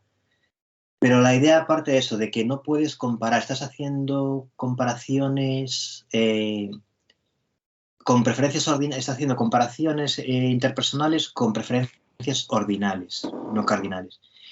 Y en el modelo de trabajo es bastante, para mí es bastante intuitivo, también porque he trabajado mucho y llega un momento que ya no piensas, cuando trabajas tanto sobre una cosa ya lo das por hecho y no razonas tanto, no reflexionas tanto sobre ella, ¿no? Ya te digo, por ejemplo, sí que lo veo más claro, de hecho, normalmente a mí yo lo estoy a hacer por el otro lado, ese que te digo, ¿no? Sin cambiar la cantidad de impuestos.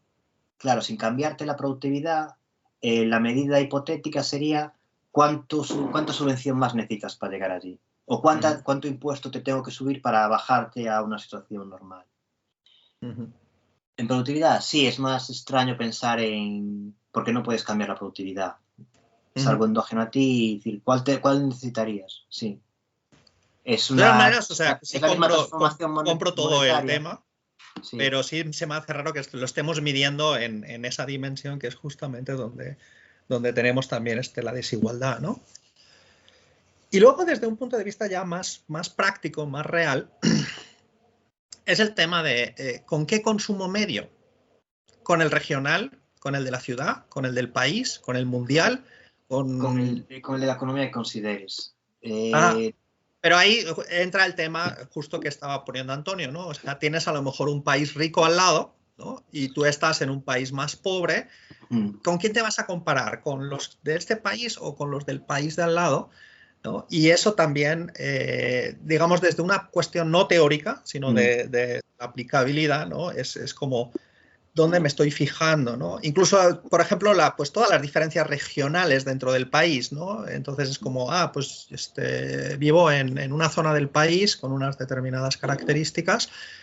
¿Y qué hago? ¿Me comparo con los locales o me comparo con el nivel nacional, ¿no? O cómo funciona ese tema, ¿no? Aquí date Entonces, cuenta que no tiene nada que ver con el desarrollo teórico, o sea, lo deja exactamente igual, sino más bien escoger, a la aplicabilidad. Pero date cuenta que la economía, o sea, el modelo está diseñado, o el objetivo del modelo es buscar unas preferencias sociales. Entonces, podrías entender que, ¿cuál es el ámbito de referencia? Aquel en el cual el planificador tenga capacidad de actuación. Porque al final porque tú estás haciendo una valoración de tu sociedad que se compone de N. Si estás pensando en el gobierno regional, pues el gobierno regional en principio debería pensarse. Es cierto que luego puedes tener externalidades con gente de fuera de la economía, eso es cierto. Pero en principio el modelo está pensando en eso.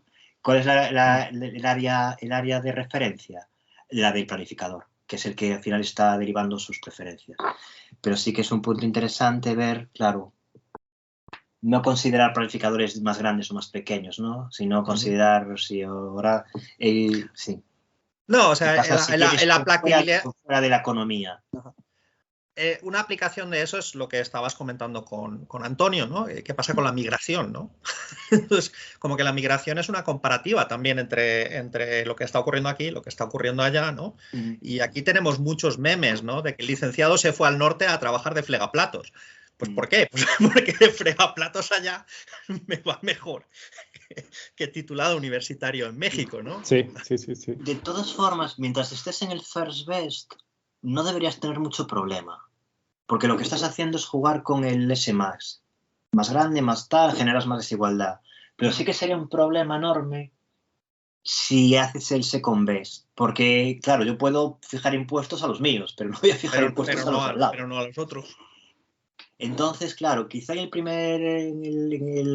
la derivación de preferencias tiene su interés, pero no va más allá de, bueno, pues esta región, considera la región lo que quieras. Incluso puedo pensar en el país de al lado. Pero en second best sí que es más interesante, porque es eso, porque no puedes poner impuestos a los que no son, ciudadanos tuyos. Y una disculpa, pero también, por ejemplo, pensaba ahorita lo que comentaba Larry, y digo, es que al final de cuentas nos comparamos, se supondría, con los que son más cercanos a nosotros, ¿no? A lo mejor no en términos geográficos de decir, bueno, mis vecinos primero y luego ya a lo mejor la colonia y luego a lo mejor... Pero tus redes sociales. Las redes Tus sociales. redes sociales. Exacto, o sea, pero eso le vamos a dar un quebradeo de cabeza. Sí, pues tremendo. Un degradado. El eje será un a lo degradado. mejor por casos, o sea, a lo mejor por casos, o sea, que R y J tengan una relación y que R y J no tengan una relación, o que R y J tengan una relación cierto grado, no sé, a lo mejor se me ocurre, pero que igual no lo sé si es un dolor de cabeza. Yo creo que esto es más complicado que todo lo demás, porque sí que definir redes sociales al final en un modelo de este estilo no se sabría ni cómo hacerlo. No sabría cómo hacerlo. Al final siempre se puede hacer todo añadiendo una dimensión más. En vez de añadir consumo, el consumo de los míos y el consumo de los demás allá. Añadiendo dimensiones más, lo único. Con tener tantas dimensiones como círculos. Como círculos sociales.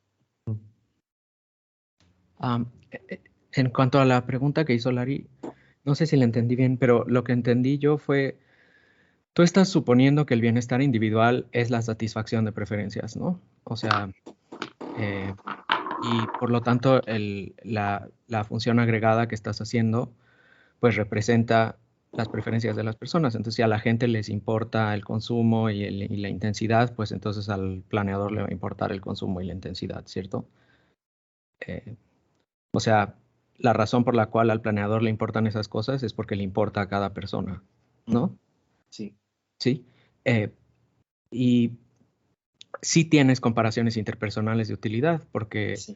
El max-min es la comparación interpersonal de utilidad por excelencia, ¿no? Sí, o sea, claro. Es así como estás dispuesto a sacrificar todo por un poquitito de utilidad del que está peor, ¿no? O de claro. Satisfacción de preferencia, como la quieras llamar. Claro, a lo mejor lo que no expliqué bien es, por supuesto de hecho lo que quiere hacer el planificador es buscar una medida para hacer comparaciones interpersonales. Por ejemplo, el maximin, como dice la más clara, quién está peor, que menos tenga. El problema es que esa medida comparable entre personas no puede ser directamente la utilidad subjetiva. Entonces, tú lo que tienes que hacer es transformar la utilidad ordinal en esa medida que luego tú comparas. Fíjate que el maximin no es sobre utilidad, no es sobre cuánto tengo, no es sobre mis preferencias. Es sobre una medida objetiva, que es la productividad que yo he construido. Entonces eso, tú tienes que, por un lado, respetar las preferencias, las utilidades, las curvas de indiferencia, y luego agregar y comparar interpersonalmente. No lo puedes hacer directamente, porque no puedes agregar y comparar medidas subjetivas como la utilidad. Entonces, todo el proceso lo que está haciendo es construirte una medida objetiva, que en este caso mío es el de la productividad, en el que hablamos sería cuál sería el impuesto, qué tal, y eso es lo que tú comparas, y te da el agregador, como por ejemplo... Entonces, ¿no estás tomando en cuenta las preferencias individuales? Sí. Lo que entonces se hace no puede ser una medida totalmente objetiva, ¿no? Sí, porque lo que haces es construir medidas objetivas en base a preferencias subjetivas. Hay ese paso intermedio. Yo las preferencias subjetivas las transformo en una cosa que puedo comparar. Lo más fácil, que siempre pongo el ejemplo porque lo estaba explicando últimamente. Lo más sencillo. ¿Cuál es el valor de una demanda sobre un bien? Pues el excedente del consumidor. El excedente del consumidor es, yo cojo la demanda, algo muy subjetivo, que viene de agregar cosas subjetivas. ¿Cómo comparo yo eso para una medida de bienestar? Excedente del consumidor. Esto es básicamente lo mismo. Yo tengo unos individuos con unas preferencias ordinales que quiero respetar. Ordinales, no puedo coger su subjetividad. Entonces tengo que transformar todo eso pero en ahí algo objetivo. No sé si yo estaría de acuerdo en que el excedente del consumidor es una medida objetiva. Se puede medir en pesos o en euros o lo que sea, pero sigue siendo un reflejo de una postura totalmente subjetiva, ¿no? De acuerdo, completamente. O sea, el hecho de que se pueda medir en una unidad estándar no significa que sea objetivo. Yo lo expresaría de otra manera. Es objetivo. Otra cosa es que consideres que eso refleja exactamente las preferencias subjetivas de los consumidores. Pero es una medida objetiva. El tema es si consideras que eso refleja a la perfección el valor subjetivo de la utilidad de los consumidores. Yo diría que una cosa es que sea una medida observable y otra cosa es que sea una medida objetiva. Yo no puedo observar las preferencias y no puedo observar la utilidad, pero sí puedo observar el excedente del consumidor. Pero eso no significa que esa medida deje de ser subjetiva. ¿Sí me explico? Pero esto también es confuso, porque tú puedes observar, porque alguien intentó escapar del problema de la subjetividad con los índices de felicidad. Ajá. Y tú más o menos puedes observar la felicidad.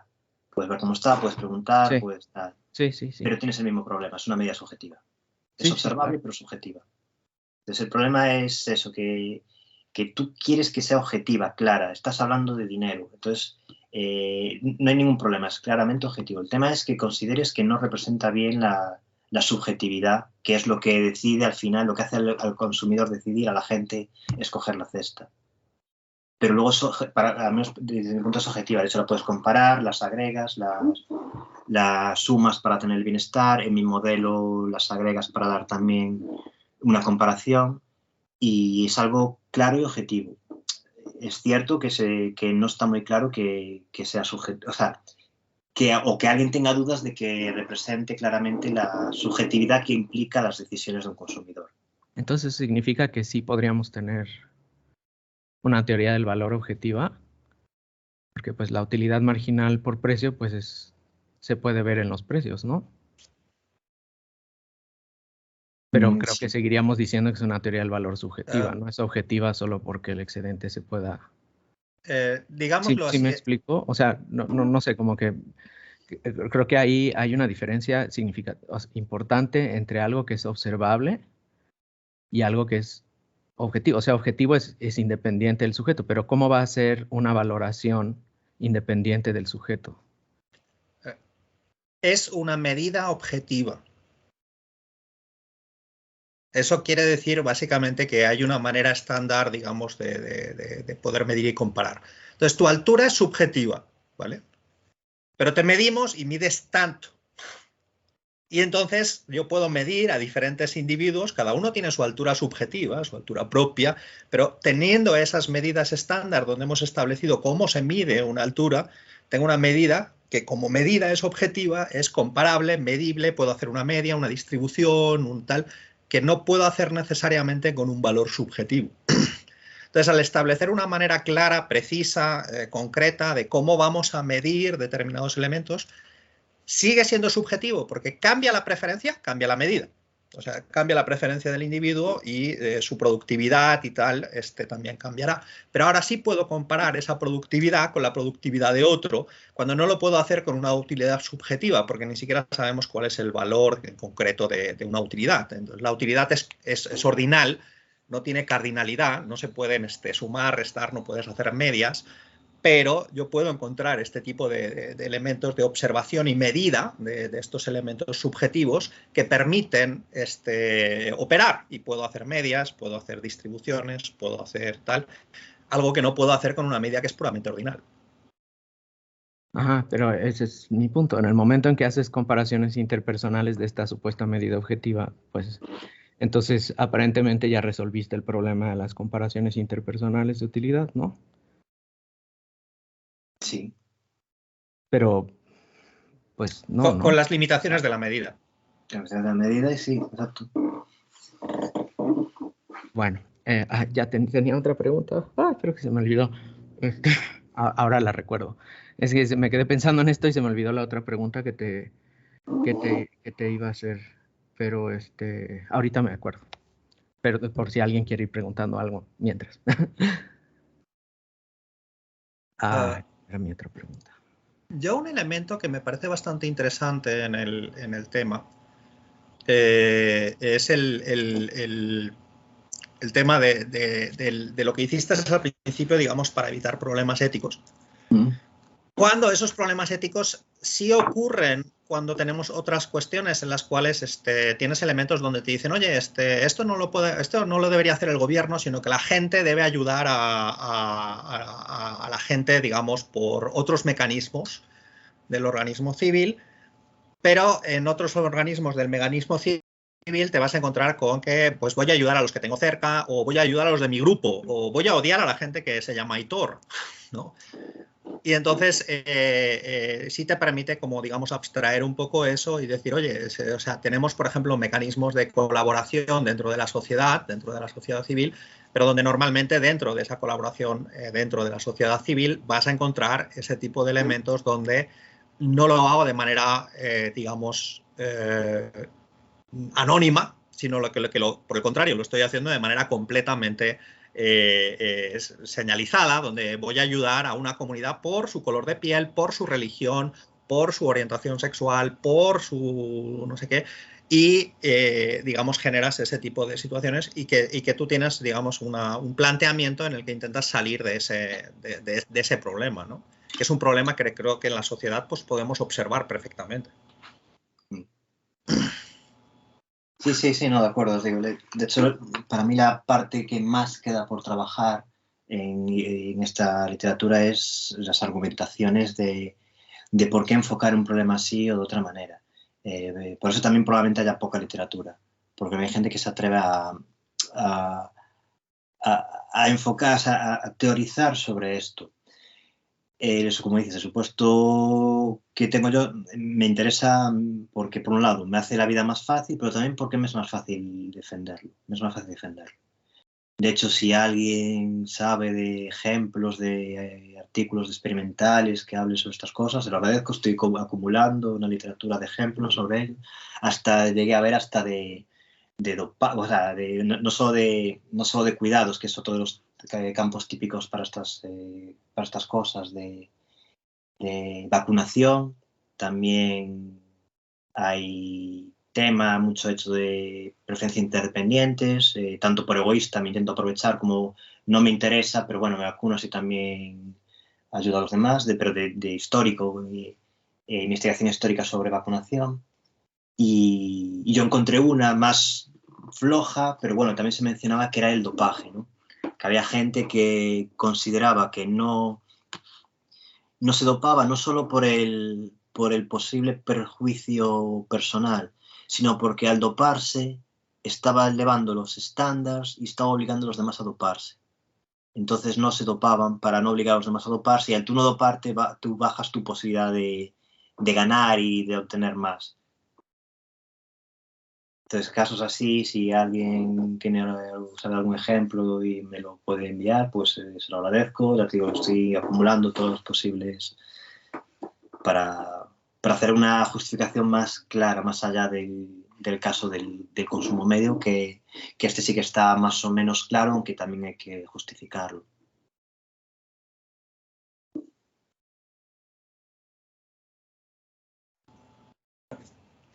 Tenemos ahí tu constancia, te la harán llegar vía mail al doctor Aitor Calvo Blanco por la ponencia titulada Fairness with Unequal Productivity Skills Among Other Regarding Individuals en nuestros seminarios de economía el 3 de diciembre.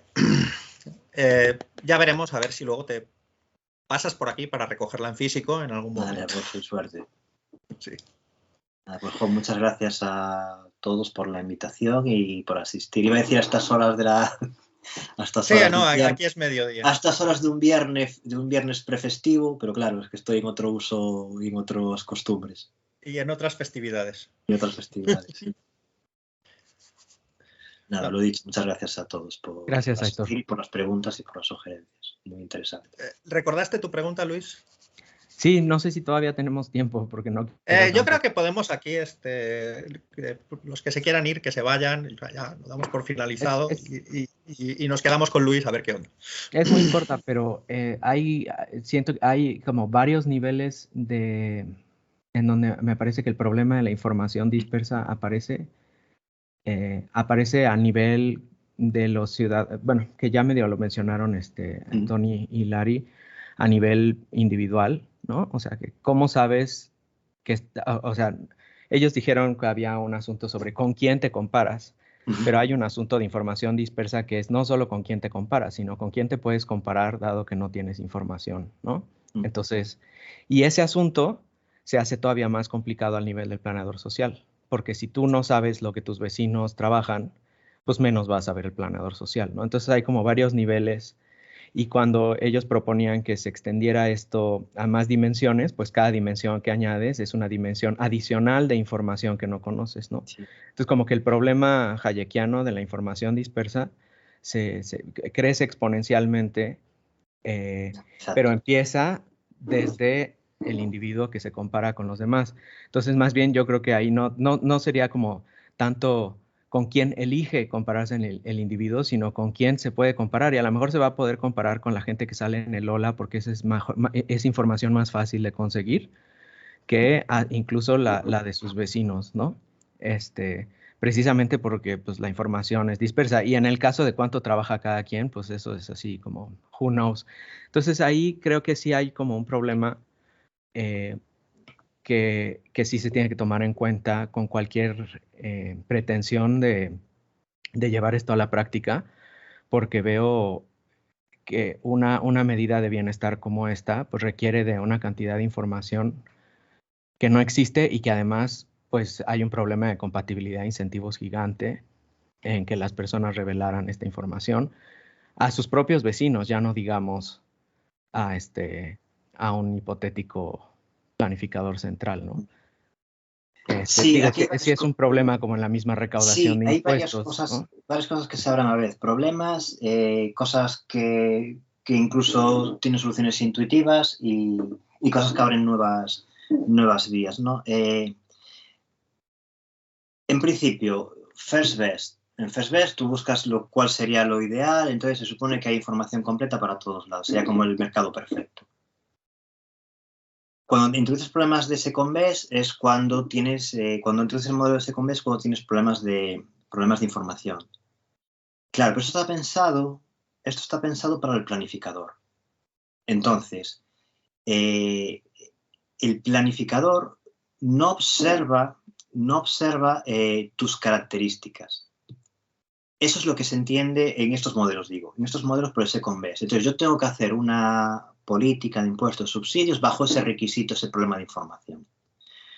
Que es una de las cosas que en parte tú mencionas, pero creo que tú vas a otro punto más interesante, que es qué pasa con los vecinos. O sea, me refiero, ¿qué pasa si yo puedo ver a mis vecinos, pero no puedo ver a los que están más lejos y que yo no puedo ver todos mis vecinos? Entonces, dos cosas. O simplemente tú, como consideras que es un first best, lo resuelves y te olvidas de esos problemas, ya luego introducirás el second best, o en este caso el one plus half best, porque esta sería en el medio, ¿no? Entonces sería otro problema distinto. O lo que puedes asumir es directamente que como no lo ves, no te afecta. De hecho, si no lo ves, no te afectaría. Es más interesante lo que tú sí puedes observar. Sí. Lo que tú sí puedes observar. Si no lo ves, no te afecta. Lo que es improblemático es lo que tú ves y el planificador no ve. O lo que tú sabes y el planificador no sabe. Ajá.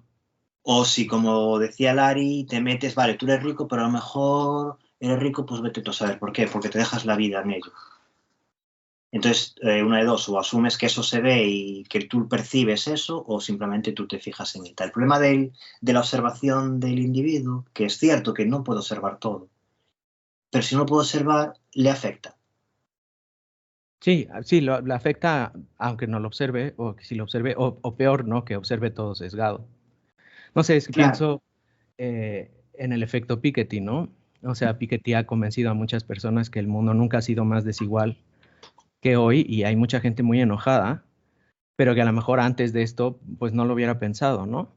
Entonces, digamos que la sola publicación del libro pudo haber disminuido la utilidad de mucha gente porque ahora sienten que están peor que antes en términos relativos, ¿no? ¿Sí me explico? Sí, pero entonces lo que En tú cambio, estás... el Ola a lo mejor les sube la utilidad porque dicen, bueno, sí, estos son muy ricos, pero se la pasan sufriendo, pobrecitos, ¿no? Entonces, no sé, o sea, como que aquí hay un tema que creo que está muy sesgado y es muy subjetivo y tiene que ver con una bola de accidentes de con quién realmente te vas a comparar y te vas a comparar a veces con personas con las que realmente tal vez ni siquiera deberías de compararte porque no están ni siquiera en tu horizonte, ¿no? Y la gente ahora se compara o se enoja porque Jeff Bezos tiene una nave espacial, ¿no? Y dicen como, how dare he, ¿no? Y cosas de esta naturaleza, pero pues a lo mejor ni tiene sentido compararte con una persona así, no sé. No sé, se me ocurría que o sea, una vez que uno acepta esto de la interdependencia de las preferencias, el problema de la información se vuelve, Sí. gigante. Como creo que comentó hace un momento, es exponencial, se vuelve todo exponencial. Las dificultades y los problemas se vuelven exponenciales. Pero bueno, eso era todo. No era una pregunta exactamente. No, pero está bien. Esta idea de que muchas veces Una lo inquietud. mismo, de formación, de trabajar en lo mismo, piensas en información, en el planificador, que es lo más habitual, el first y second best. Sí. Pero claro, aquí hay un problema de información desde el punto de vista del que tiene la utilidad. Y en algunos casos, pues sí que puede aceptar, como el que hablábamos antes, de que ese dinero viene por un trabajo, y en otras cosas, pues como no lo veo, me da exactamente igual. Entonces ahí sí que también habría dos niveles a tener en cuenta.